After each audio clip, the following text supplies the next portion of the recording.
પોર જીઆઈડીસીમાં Vitthal cast કંપનીમાં આગ, fire બ્રિગેડની ત્વરિત કામગીરીથી મોટી દુર્ઘટના ટળી। પોર જીઆઈડીસી વિસ્તારમાં આવેલી વિઠ્ઠલ કાસ્ટ કંપનીમાં આજે વહેલી સવારે લગભગ 4:15 વાગ્યે મશીનરીમાં અચાનક આગ લાગવાની ઘટના સામે આવી હતી।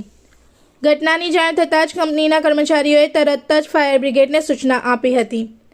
સૂચના મળતા કરજણ ફાયર બ્રિગેડની ટીમ તાત્કાલિક ઘટનાસ્થળે પહોંચી ગઈ હતી અને ફાયર એન્જિન તથા જલ સ્ત્રોતોની મદદથી પાણીનો સતત મારો ચલાવીને આગ પર કાબૂ મેળવવાની કામગીરી હાથ ધરાઈ હતી।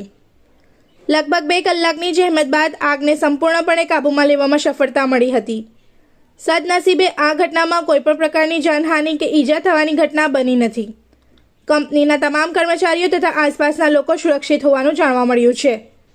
પ્રાથમિક તપાસ મુજબ આગ લાગવાનું ચોક્કસ કારણ હજુ સુધી સામે આવ્યું નથી, પરંતુ મશીનરીમાં ઇલેક્ટ્રિકલ શોર્ટ સર્કિટ અથવા રાસાયણિક પ્રક્રિયા સંબંધિત કારણોની શક્યતા વ્યક્ત કરવામાં આવી રહી છે। ઘટનામાં મશીનરીને નોંધપાત્ર નુકસાન પહોંચ્યું હોવાનું જણાઈ રહ્યું છે। આ બનાવ ઔદ્યોગિક વિસ્તારોમાં ફાયર સેફટી અને સુરક્ષા માપદંડોની મહત્વતા તરફ ઇશારો કરે છે।